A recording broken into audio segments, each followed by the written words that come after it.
Miguel Pena is the Senior Analyst of the Sustainability Programs for Royal Caribbean Cruises, and we will now hear what they're up to. Thank you.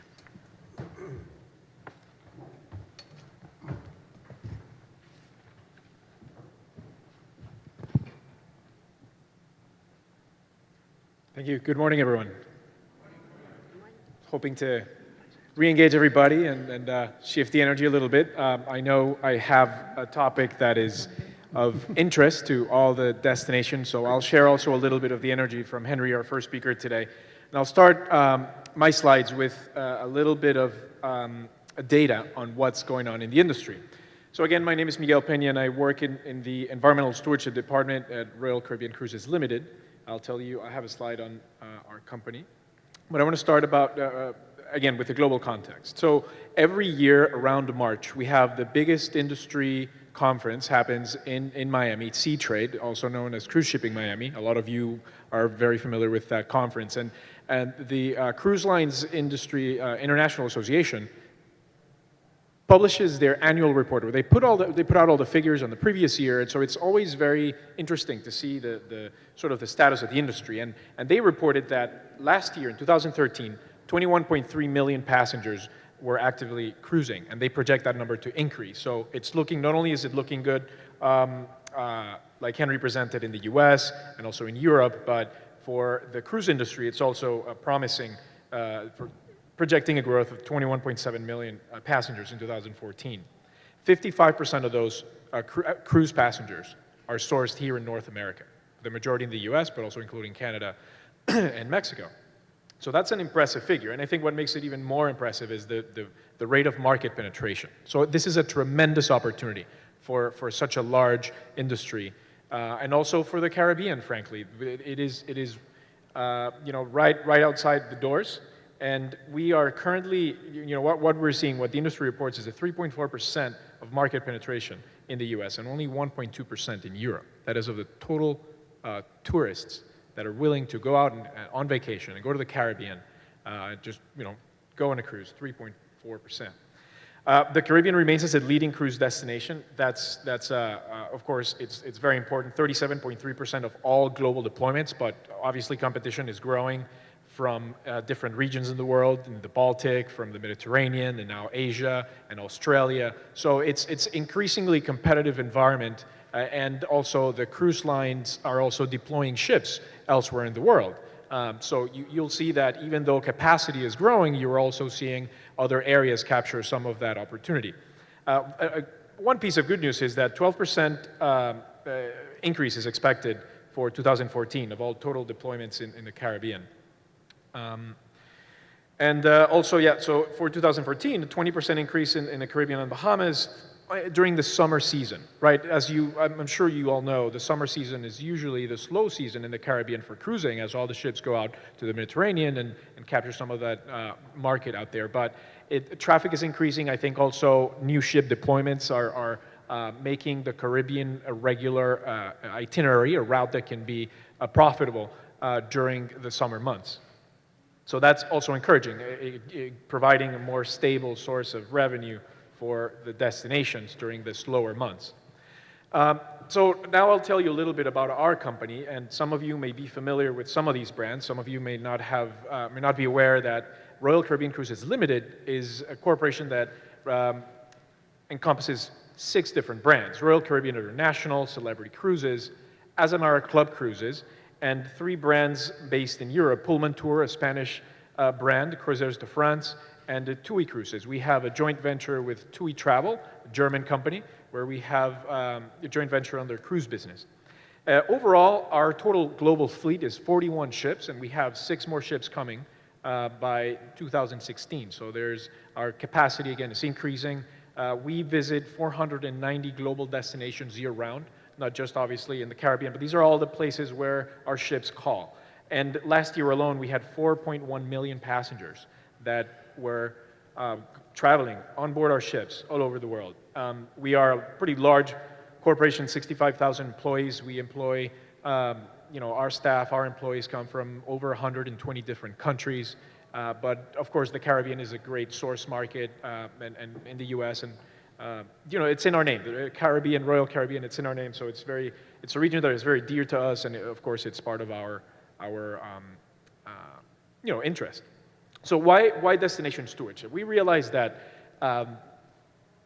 as Jonathan was saying, we feel that we have a very important role in advancing the stewardship of the places that we visit. It's important for our guests, it's important for our business, and it's an important pillar of our ongoing sustainability commitment. Over time, our company and the cruise industry in general has done significant advancements in technology to operate in a way that is responsible to the environment in terms of the advanced water purification systems, advanced emission purification systems, the innovations in waste management, and of course innovations in energy and fuel, so carbon emissions. All of those things have been front and center in the environmental side, in the environmental stewardship side for quite a long time now. So just like the other areas, other industries where you now achieve a certain level of achievement in your environmental practices, you begin to look outside. And for us, the journey has taken us to develop a much closer emphasis into what sustainability means to the rest of our impact outside of our ships, in the destinations, in the places that we visit. So it's a piece of the natural evolution of our commitment. We are improving, we're also updating the new regulations, the next iterations, rather, of the standards. So we're making sure that we continue to improve that. The shore excursion providers, I also mentioned, we have that goal. And also engaging with the destination managers. And we just launched the tool in March with the destination of the SDAA, with the launch of the SDAA. It's called destinationsfortomorrow.org. Destinationsfortomorrow.org. We also did .com, so either one works. It'll both go to the same place. But this, I definitely encourage you to take a look at this website. I'll say more. Here, this is a portal that we have developed to present the tools that are available to destination managers to understand where they are on the sustainability journey. Not only are we presenting the frameworks, the tools, but we also have some opportunities to participate and begin to take action on what these activities would look like for your teams. So the first one is a destination sustainability self-assessment, and that's something that Selene also mentioned in her presentation.